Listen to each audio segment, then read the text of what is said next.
दोस्तों ये रियल उपनिषद बुक है। पिछले वीडियो पे हमने जहाँ तक पढ़ा था उसके बाद आज यहाँ से शुरू करते हैं। रियल रामायण, महाभारत, वेद पुराण, कामसूत्र, उपनिषद, ये सब बुक अगर आप शुरुआत से पढ़ना चाहते हो तो इस वीडियो के नीचे चैनल के नेम या पिक्चर पे क्लिक कीजिए, या फिर चैनल का नाम कुछ अलग कुछ रोचक को यूट्यूब पे सर्च करके फिर प्लेलिस्ट में जाकर देख सकते हैं। भौतिक देह चाहे छोटा हो या बड़ा हो, जब उष्णता बहुत बढ़ती है तो वो समस्त देह में उसी प्रकार फैल जाती है जैसे गर्मी पाकर सुवर्ण फैल जाता है। इसके प्रभाव से आदि भौतिक देह आदि दैविक हो जाता है और शरीर अत्यंत विमल होकर सूक्ष्म शरीर की तरह हो जाता है। वो जड़ता को त्याग कर निर्मल चित्त स्वरूप हो जाता है, जबकि अन्य देह जड़ता युक्त ही बने रहते हैं। ऐसे साधक का गर्भवास छूट जाता है और काल का भी उस पर बस नहीं चलता। इसको अपने सच्चे स्वरूप का ज्ञान हो जाता है। जिस प्रकार रस्सी में सांप का भ्रम होता है, सीपी में चांदी का भ्रम होता है, स्त्री में पुरुष का भ्रम होता है, इसी प्रकार वो अपने देह संबंधित भ्रम को समझ जाता है कि यह मिथ्या है। इससे पिंड और ब्रह्मांड की लिंग देह और सूत्रात्मा की एकता होकर अपनी आत्मा और स्वयं प्रकाश रूप चैतन्य में ऐक्य गाव हो जाता है। कुंडलिनी शक्ति पद्म तंतु के समान होती है और कमल के फंद के समान ही मूल कंद को फनाग्र से देखकर अपनी पूंछ के मुख में डालकर ब्रह्मरंध्र में मुख को ढककर सोती रहती है। उसके लिए साधक को पद्मासन लगाकर गुदा का आकुंचन करके कुंभक द्वारा वायु को ऊपर चढ़ाना चाहिए। वायु के जोर से स्वादिष्टान चक्र की अग्नि को प्रज्वलित करें। तब अग्नि और पवन दोनों के आघात से सोई हुई कुंडलिनी जागृत होती है और ब्रह्म ग्रंथि, विष्णु ग्रंथि तथा रुद्र ग्रंथि को तथा पट चक्र को भेदन करती हुई सहस्त्रदल कमल में पहुंच जाती है। वहाँ यह शिव से शक्ति रूप में मिलकर आनंद को प्राप्त होती है। यही श्रेष्ठ और मोक्षदायक अवस्था होती है। अब खेचरी विद्या के संबंध में बतलाते हैं, जिसके जानने से वृद्धावस्था तथा मृत्यु से छुटकारा हो जाते हैं, छूट जाते हैं। बुढ़ापा, मौत और रोगों में जो मनुष्य ग्रस्त है उनको निश्चयपूर्वक इस विद्या का अभ्यास करना चाहिए, और जो महापुरुष ग्रंथों से भावों से अभ्यास से इनका ज्ञान रखता है उसी को सर्वभाव से गुरु मानकर तथा उसका आश्रय ग्रहण करके इसको शिक्षा प्राप्त करनी चाहिए। ये खेचरी विद्या बड़ी कठिन है और इसका अभ्यास और भी कठिन है। इसका अभ्यास और मेलन योग दोनों एक साथ करने से अथवा दोनों को अलग अलग करने से भी सिद्धि प्राप्त कर सकना संभव नहीं होता। अभ्यास तो किसी जन्म में मिल भी जाता है, पर मेलन योग सैकड़ों जन्म में भी नहीं मिलता। बहुत से जन्मों तक अभ्यास करने पर किसी जन्म में योगी मेलन को प्राप्त होता है। जब साधक गुरु के मुख से मेलन का मंत्र प्राप्त करता है तो उसे शास्त्रानुकूल सिद्धि की भी प्राप्ति हो जाती है। जब साधक ग्रंथ के अर्थ को समझकर मेलन को प्राप्त करता है तो भी वो संसार से छूटकर शिवत्व को प्राप्त होता है। शास्त्र का होना भी अत्यावश्यक है, क्योंकि इसके बिना गुरु भी यथार्थ बोध नहीं करा सकते। इसलिए शास्त्र का प्राप्त होना भी बड़े महत्व का है। जब तक शास्त्र की प्राप्ति ना हो तब तक पर्यटन करते हुए प्रयत्नशील रहे। जब सच्चा शास्त्र मिल जाएगा तब सिद्धि हाथ में रखी है। शास्त्र के बिना सिद्धि तीनों लोक में कहीं दिखाई नहीं देती। इसलिए मेलन योग का देने वाला, शास्त्र का देने वाला और अभ्यास का कराने वाला गुरु भगवत स्वरूप ही है। ऐसा समझकर उसका आश्रय लेना चाहिए और इस शास्त्र को प्राप्त कर लेने पर किसी अन्य के सम्मुख प्रकट न करना चाहिए। इसीलिए इसको हर तरह से प्रयत्न करके गुप्त रखना चाहिए और जहाँ कहीं इस दिव्य योग का ज्ञाता गुरु रहता हो वहाँ उसके पास जाकर खेचरी विद्या को ग्रहण करके सभ्यक रूप से इसका अभ्यास करना चाहिए। योगी को इस विद्या द्वारा खेचरी शक्ति की प्राप्ति होती है। खेचरी के बीज सहित खेचरी का योग करने से साधक खेचरों यानी देवताओं का अधीश्वर बनकर सदा उन्हीं में रहता है। रोचक का प्रतीक ह कार, धारणा का ईकार, अग्नि का र कार और जल का मकार, इन सब का योग करने से हीम होता है जो कि खेचरी का बीज मंत्र है और इसी से खेचरी योग सिद्ध होता है। सोमांश सकार है, उसका प्रतिलोम से नवा अक्षर भ होता है। फिर चंद्रमा का बीजाक्षर स है, उसका 8वां अक्षर विलोम से म होता है। फिर रो 5 अक्षर उल्टा गिनने से प अक्षर निकलता है। चंद्रमा का बीज रा और अनेक वर्ण वाला श अंतिम अक्षर है। इस प्रकार हिम भम सम प श छ ये खेचरी का बीज मंत्र प्रकट होता है।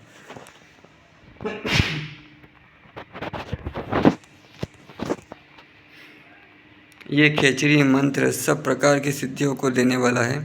ये गुरु के उपदेश से ही सिद्ध होता है।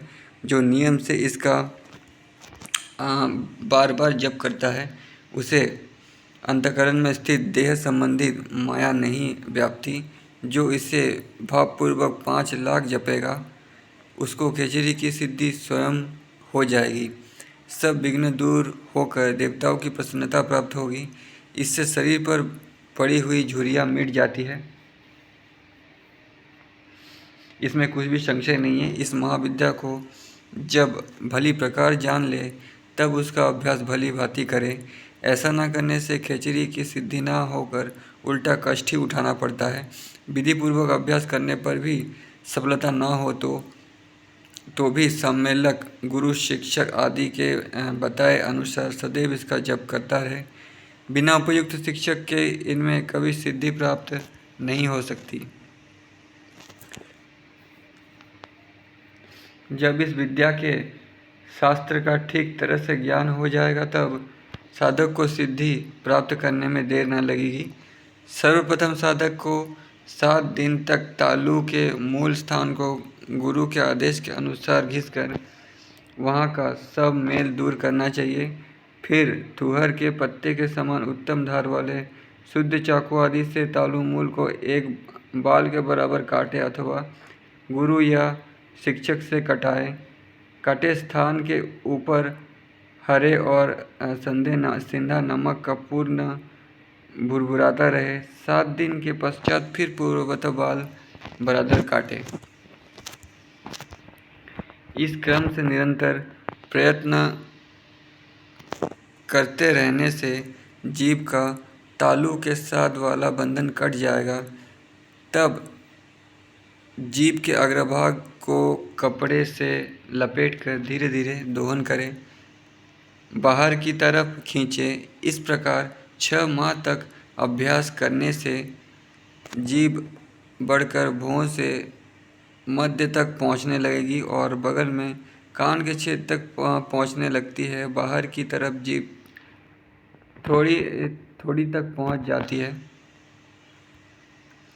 जब इस अभ्यास को बराबर किया जाए तो तीसरे वर्ष में जीभ बालों तक पहुंच जाती है और बगल के कंधे तक तथा नीचे कंठकूप तक पहुंचने लगती है।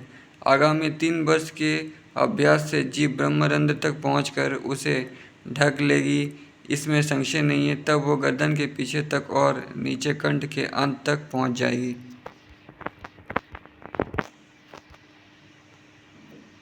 धीरे धीरे जीभ ब्रह्मरंध्र को भेद जाती है।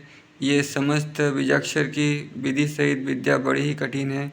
इस पूर्वोक्त 6 बीजाक्षरों से षड्भ्यास और करान्यास करना चाहिए, तब संपूर्ण सिद्धि संभव होती है।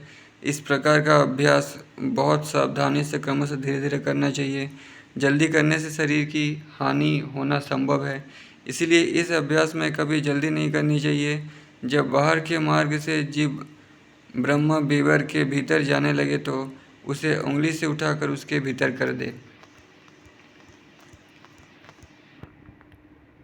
इस प्रकार 3 वर्ष तक करने से जीव ब्रह्म द्वार में प्रवेश कर जाएगी। जब वो प्रवेश कर जाए तब उसका विधि पूर्वक मंथन आरंभ करना चाहिए। कोई साधक बिना मंथन के ही खेचरी करते हैं, जिनको खेचरी मंत्र सिद्ध हो चुका है वे ऐसा कर सकते हैं।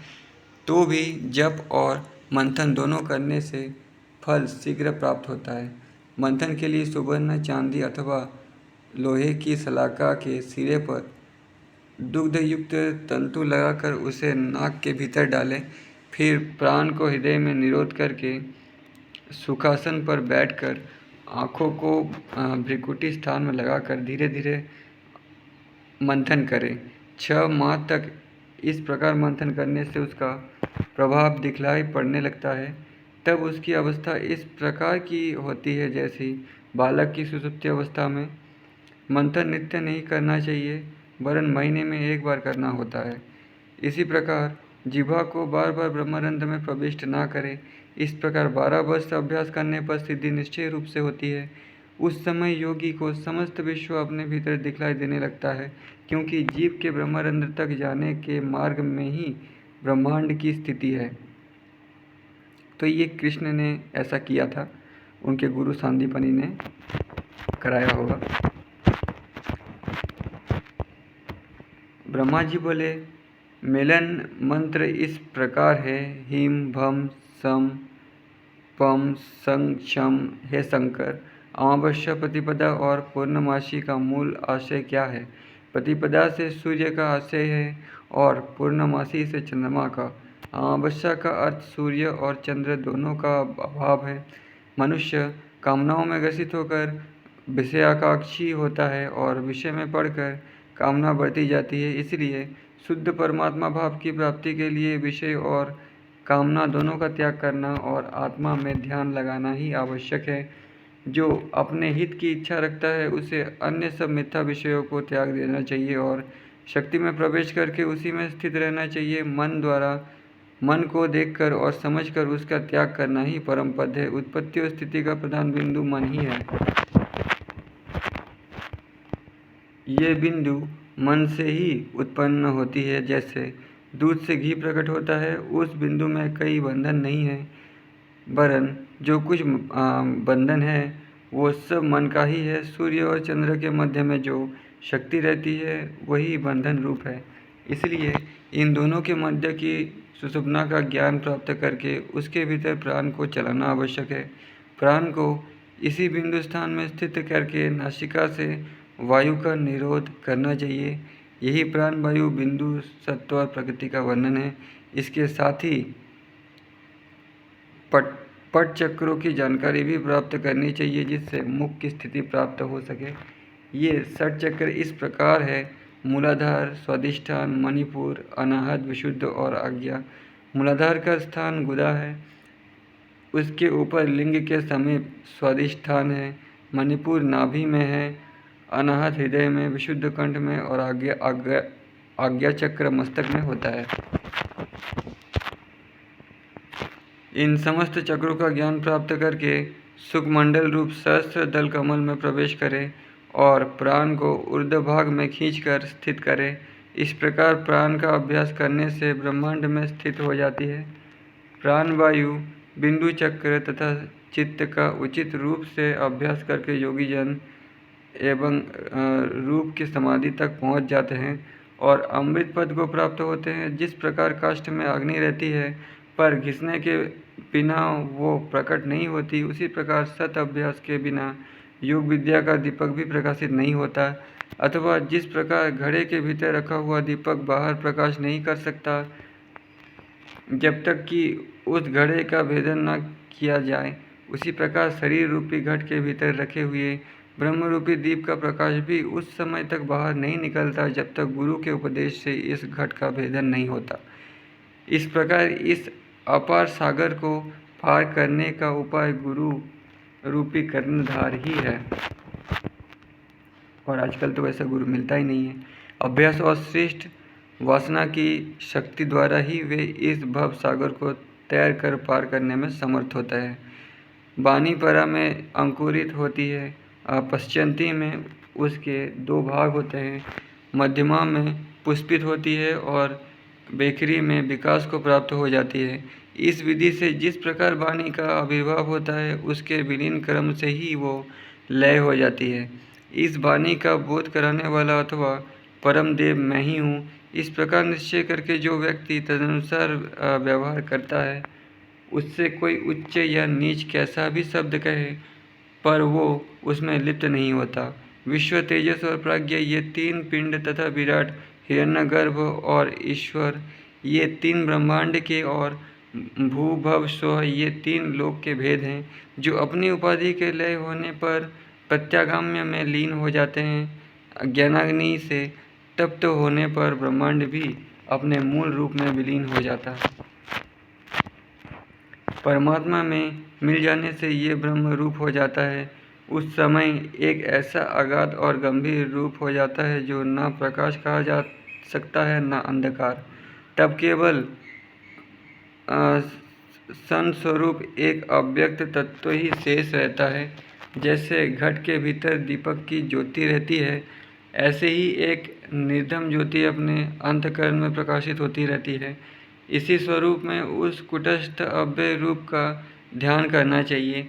आत्मा अपने मूल रूप से विज्ञानमय होता है, पर देह में आकर वो मायाबस जागृत स्वप्न सुषुप्ति अवस्था को प्राप्त होकर विमोहित हो जाता है। कितने ही जन्मों के पश्चात जब शुभ कर्म उदय होते हैं, तब उसके भीतर अपने विकारों को जानने की इच्छा उत्पन्न होती है कि मैं वास्तव में कौन हूँ और ये डोपमय संसार कहाँ से आ गया। जागृत और स्वप्न अवस्था में तो मैं अपने ही कर्ता समझकर व्यवहार करता हूँ, पर सुषुप्ति में मेरी क्या अवस्था होती है। इस प्रकार चिंता करता हुआ वो अपने आभास रूप पर विचार करता है। रुई का ढेर जैसे आग से जलने लगता है, वैसे ही चिदाभास अज्ञान में पड़कर सांसारिक ताप से नष्ट हो जाता है। इस प्रकार सांसारिक ज्ञान के मिटाने पर प्रत्यागामा विस्तार को प्राप्त होकर विज्ञान का भी नाश कर देता है। इस प्रकार मनोमय और विज्ञानमय से पूर्णता मिल जाने पर शाश्वत प्रकाश के समान आत्मा ही अंतर में प्रकाशित होता रहता है। जो आत्मज्ञानी ऐसी आत्मा का नित्य प्रतिध्यान करता रहता है और मृत्यु के समय भी उस ध्यान को स्थिर रखता है, वो जीवन मुक्त ही है। वो धन्य है और कृतकृत्य है। जब उसका अंतिम समय आ जाता है, तब वो जीवन मुक्त से विद्या मुक्त पद को प्राप्त हो जाता है। उसका अंत ऐसा ही होता है जैसे हवा का चलना बंद हो जाता है।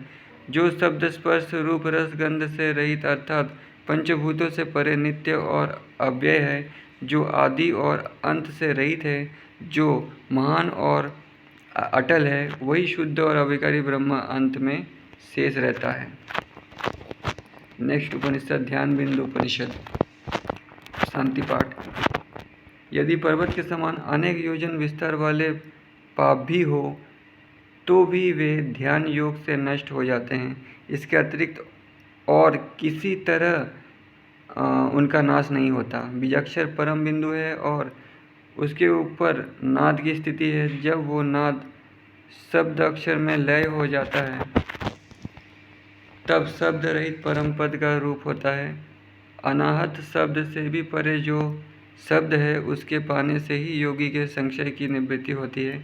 केशाग्र के 100वें भाग का 1000वां भाग और उसके आधे का भाग उसका भी क्षय हो जाने पर निरंजन होता है। जिस प्रकार फूलों में गंध रहती है, दूध में घी रहता है, तिल में तेल और पाषाण में सोना होता है, जिस प्रकार माला के दाने सूत में पिरोए रहते हैं, उसी प्रकार सब भूत निरंजन में व्याप्त हैं। स्थिर बुद्धि वाला ज्ञानी मोह रहित होकर ऐसे ब्रह्म का ज्ञान प्राप्त करके उसमें स्थिर रहता है। जिस प्रकार तेल का आश्रय तिल और गंध का आश्रय पुष्प है, उसी प्रकार ब्रह्म पुरुष शरीर के भीतर और बाहर स्थित रहता है। वृक्ष को संपूर्ण जान लेने पर उसकी छाया निष्कल होती है। इसी प्रकार आत्मा सब कला रहित ध्यान में स्थित रहता है।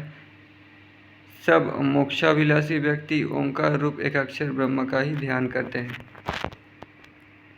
इस प्रणव के प्रथम अंश आकार में पृथ्वी, अग्नि, ऋग्वेद, भू तथा पितामह का लय होता है। दूसरे अंश ओकार में अंतरिक्ष, यजुर्वेद, वायु, भव और विष्णु का लय होता है। तीसरे अंश मकार में देव, सूर्य, सामवेद, स्वरलोक और महेश्वर का लय होता है।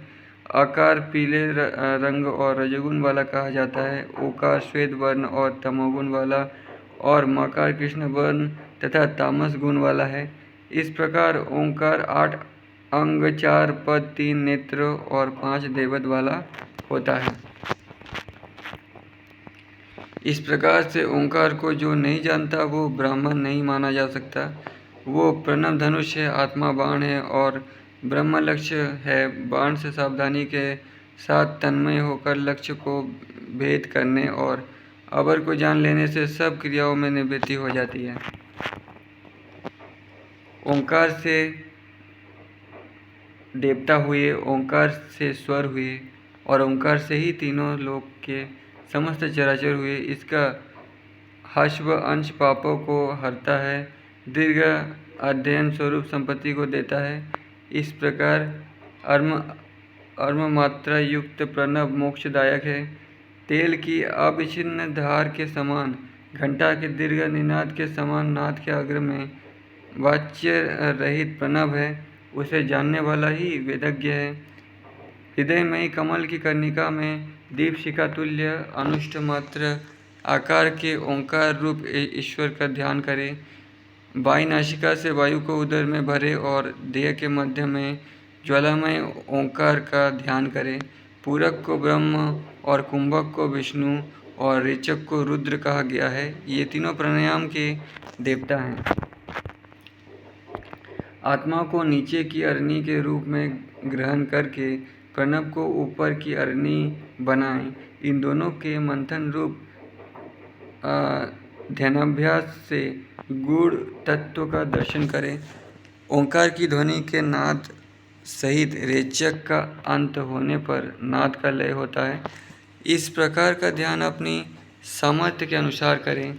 गमनागमन में स्थित और गमनादि से शून्य ऐसे करोड़ों सूर्य की दीप्ति के सदस्य सबके हृदय में रहने वाले हंसात्मक ओंकार का जो दर्शन करते हैं वे निष्पाप हो जाता है।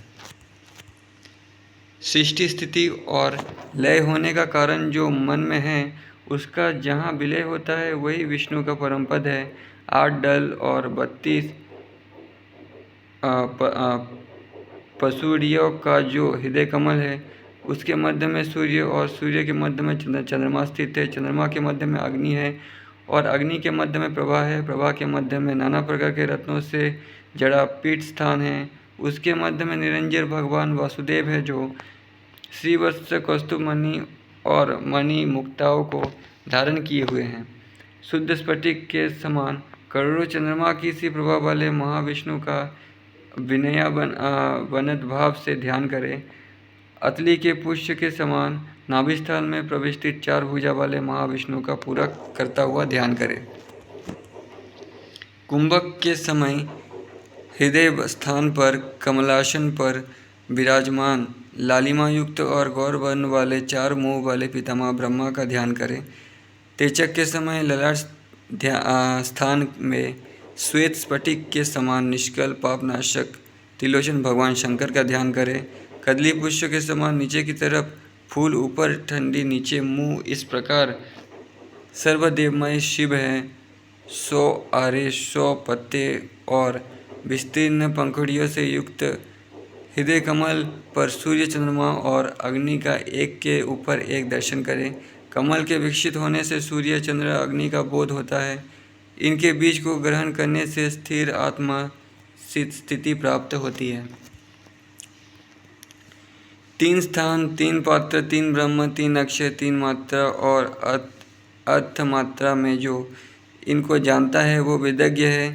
तेल की धार के समान अविच्छिन्न और दीर्घ घंटानिनाद के सदस्य बिंदुनाथ कला से अतीत को जानता है वो विदग्ध है। जिस बार कमल की नाल से जल को खींच लिया जाता है, उसी प्रकार वायु को खींचकर योगी योग साधन करे। संपुटिक कमल को अर्धनात्रा रूप करके वायु को सुषुम्ना द्वारा खींचकर भ्रिकुटी स्थान में लय करें। भौं के मध्य में ललाट स्थान में जहाँ नासिका का मूल है, वहाँ पर अमृत स्थान है, वही ब्रह्म का महान स्थान है। आसन, प्राणायाम, प्रत्याहार, धारणा, ध्यान और समाधि ये योग के 6 अंग हैं।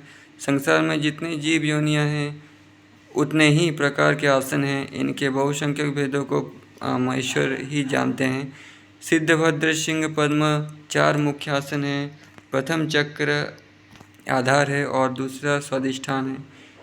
इन दोनों के मध्य में काम रूप योनि स्थान है। गुदा स्थान में जो आधार चक्र है, उसमें 4 दल वाला कमल है। उसके मध्य में काम नाम वाली योनि है, जिसकी वंदना सिद्ध करते हैं। योनि के मध्य में पश्चिमाभिमुख लिंग वर्तमान है, यानी जहाँ से बाथरूम करते हैं वो जगह। उसके मस्तक में जो मणि के समान प्रकाश है, उसे योगी जन ही जानते हैं। तप्त सुवर्ण के से वर्ण वाला और बिजली की धारा के समान सुप्रकाशित अग्निस्थान के 4 अंगुल ऊर्ध और मेढ़ स्थान के नीचे सशब्द युक्त प्राण स्थित है, जो स्वादिष्ठान चक्र के आश्रय में रहता है। मेढ़ के मूल में स्वादिष्ठान चक्र है, वहाँ मणि के तंतु के समान वायु से पूर्ण शरीर है। नाभिमंडल में जो चक्र है वो मणिपुरक कहा जाता है। वहीं पर 12 आरा वाले महाचक्र में पुण्य पाप का नियंत्रण होता है। जब तक जीव एक तत्व को नहीं जान लेता, तब तक उसे घूमते रहना पड़ता है। मेढ़ से ऊपर और नाभि से नीचे पक्षी के अंडे के आकार वाला कंद है, उसी से 72 प्रजा नाड़ियाँ निकलती है, जिनमें 72 को मुख्य कहा गया है।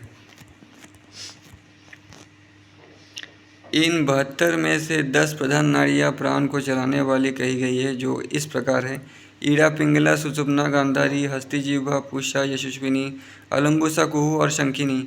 योगियों को इस नाड़ी चक्र का ज्ञान होना परमावश्यक है। इनमें ईड़ा, पिंगला और सुषुम्ना ये 3 नाड़ियाँ सूर्य, चंद्र, अग्नि देवताओं द्वारा प्रतिष्ठित है और प्राण सदैव इन्हीं में चला करता है।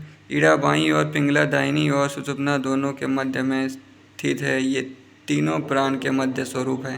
प्राण, अपान, समान, उदान, ध्यान, नाग, कूर्म, कुकर, देवदत्त, धनंजय, इस प्रकार से प्राणादि 5 और नागादि 5 वायु प्रसिद्ध है। इस प्रकार से वायु जीव रूप से सहस्र नाड़ियों में रहते हैं। प्राण और वायु के वश में पड़कर जीव ऊपर नीचे आता जाता रहता है। वो कभी बाएं और कभी दाहिने मार्ग में चलता है, पर चंचल होने से दिखाई नहीं पड़ता। जैसे हाथों से इधर उधर फेंकी हुई गेंद दौड़ती रहती है, उसी प्रकार प्राण और अपान वायु के फेंकने से जीव को कहीं विश्राम का स्थान नहीं मिलता।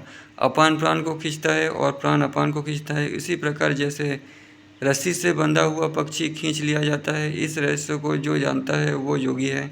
ये प्राण हकार ध्वनि द्वारा बाहर जाता है और सकार से भीतर आता है। इस प्रकार जीव सदा हंस हंस मंत्र का जाप करता रहता है और एक दिन रात्रि में इस जप की संध्या 21,600 होती है।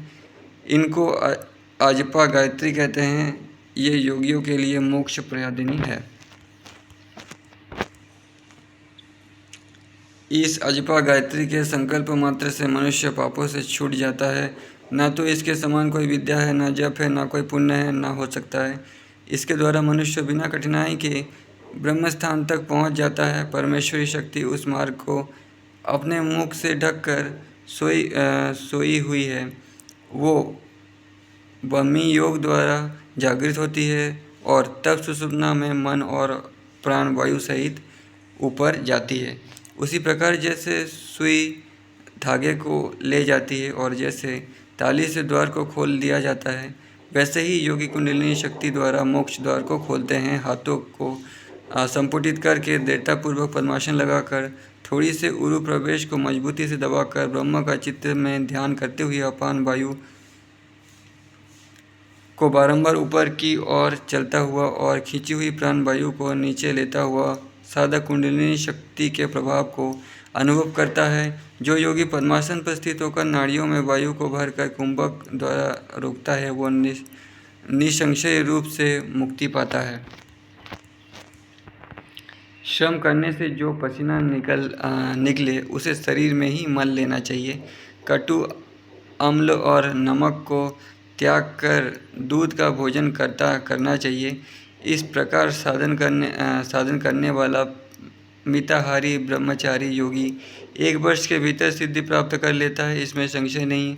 कंध के ऊर्ध्व भाग में रहने वाली कुंडलिनी द्वारा योगी निश्चय रूप से सिद्ध होता है। नियमित रूप से मूल बंध का अभ्यास करने से प्राण और अपान की एकता होती है, मलमूत्र कम हो जाता है और वृद्ध भी युवा हो जाता है।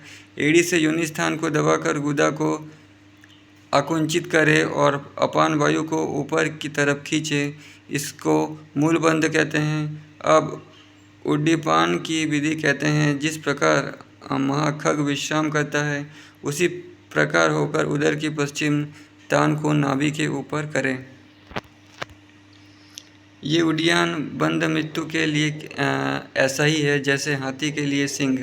अब जलंधर बंध को कहते हैं जिसमें सिरोकाश के उत्पन्न होने वाले अमृत को ऊपर ही रोक दिया जाता है और इस प्रकार कर्म बंधन और क्लेशों को निवारण किया जाता है। जलंधर बंध से कंठ को संकोचन किया जाता है जिससे अमृत अग्नि में नहीं गिरता और वायु नहीं दौड़ता। अब खेचरी को बतलाते हैं कि जिह्वा को लौटाकर कपाल कुहर में ले जाए और दोनों भौं के मध्य में दृष्टि जमा कर रखे। इसके अभ्यास से रोग और मरण का भय जाता रहता है और निद्रा भूख प्यास भी नहीं सताती।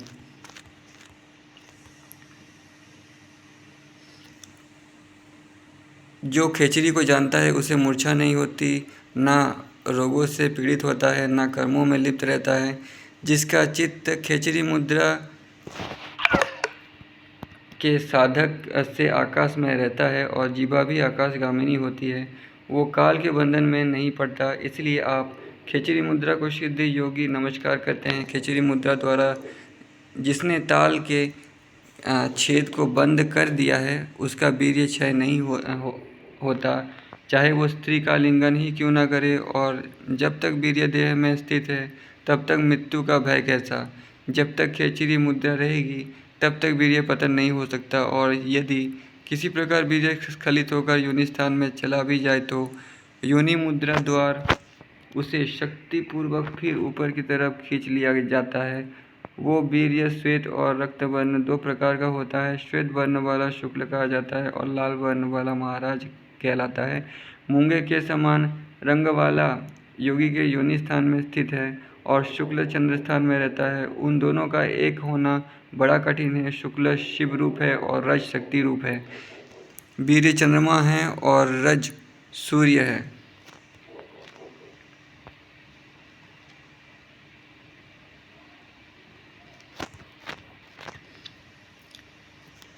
इन दोनों के संयोग से परम देह प्राप्त होती है। वायु द्वारा शक्ति को चलित करने से जब रज आकाश को प्रेरित होता है और सूर्य के साथ मिल जाता है, जब शरीर दिव्य हो जाता है, शुक्ल वर्ण बिंदु चंद्रमा से संयुक्त है और रज सूर्य से संवदित है। जो इन दोनों की एकता को जानता है वो योगीवत है। मलों के शोधन के लिए चंद्र और सूर्य का संयोग किया जाता है। अब रसों का सम्यक प्रकार शोषण करने वाली महामुद्रा को कहते हैं।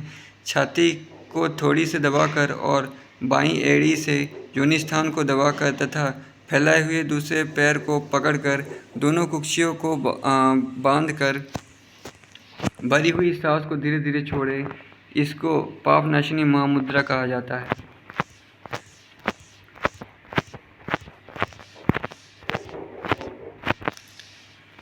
वो आत्मा के निर्णय के विषय में विचार करते हैं।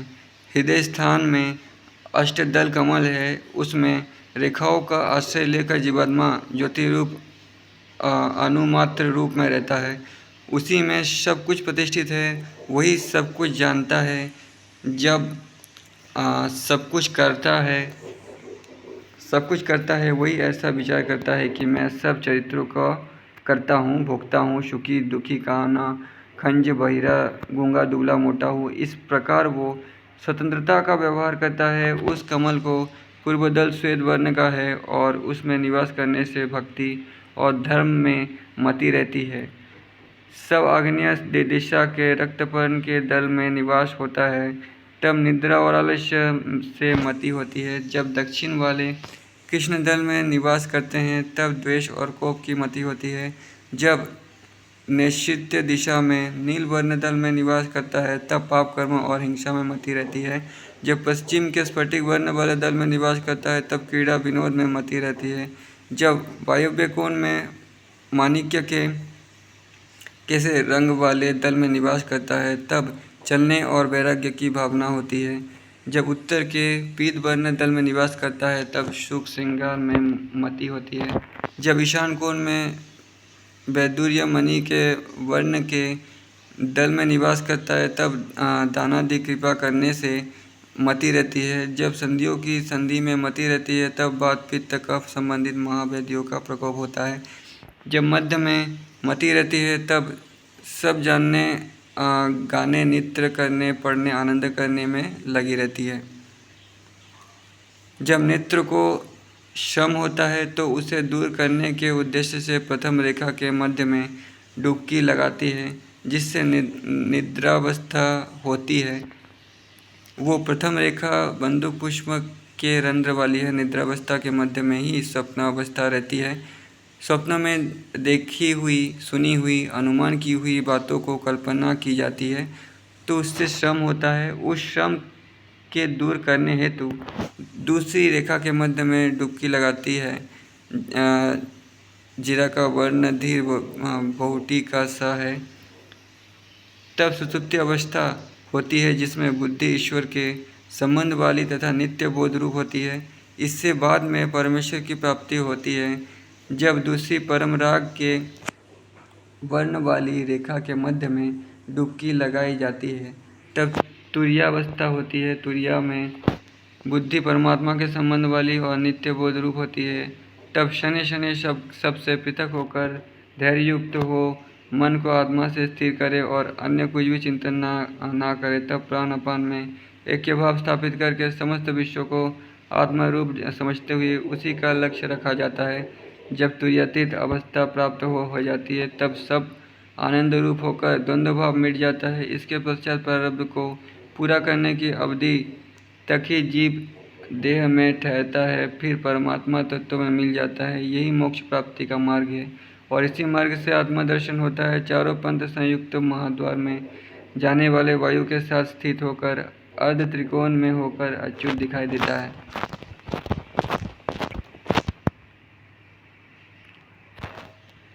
पूर्वोक्त त्रिकोण स्थान के ऊपर 5 वर्ण वाले पृथ्वी आदि तत्व ध्यान करने योग्य है। बीज वर्ण और स्नान वाले 5 वायु ध्यान करने योग्य है। मकर वायु रूप प्राण का बीज है जो नीले बादल के तुल्य है। रकार आदित्य रूप अपान का बीज है। लकार पृथ्वी रूप का ध्यान बंदूक पुष्प के वर्ण का है। बकार संख्य वर्ण का जल रूप उदान का बीज है। हकार स्फटिक वर्ण का आकाश के समान है। हृदय, नाभि, नासिका, कान और पैर का अंगूठा समान के स्थान है। ये समान वायु 72,000 नाड़ियों से तथा शरीर के रोम कूपों तक में रहती है। समान और प्राण एक ही है। वही एक जीव है। चित्त को भली प्रकार समाहित करके रेचक कुंभक तीनों करे। सबको शनि शनि खींच कर हृदय कमल के कोटर में प्राण वायु और अपान वायु को रोककर प्रणव का उच्चारण करें। कंठ और लिंग का संकोचन करें। फिर मूलाधार से पद्मतंतु के समान निकलने वाली सुषुम्ना का संकोचन करें। बीना से उठने वाला अमृतनाद ज्ञान पड़ता है। उसी के मध्य में शंख आदि के सामान्य ध्वनि होती है। कपाल कुहर के मध्य में चारों द्वारों के मध्य स्थान है। वहाँ आकाश रंध्र में से जाता हुआ नाद और मोर के शब्द के तुल्य होती है। जैसे आकाश में सूर्य है वैसे ही यहाँ विराजमान है और ब्रह्मरंध्र में 2 को दंड के मध्य शक्ति विराजमान है। वहाँ पुरुष अपने मन को लय करके स्वात्मा को देखे वहाँ रत्नों की ज्योति रूप नाद बिंदु महेश्वर का पद है। जो इसको जानता है वो कैवल्य को प्राप्त करता है। ये उपनिषद है। नेक्स्ट अक्षर मालिका उपनिषद जो हम लोग नेक्स्ट वीडियो पे शुरू करेंगे। आज की वीडियो पे इतना ही। वीडियो बहुत बड़ा हो गया है, तो मिलते हैं अगले वीडियो पे।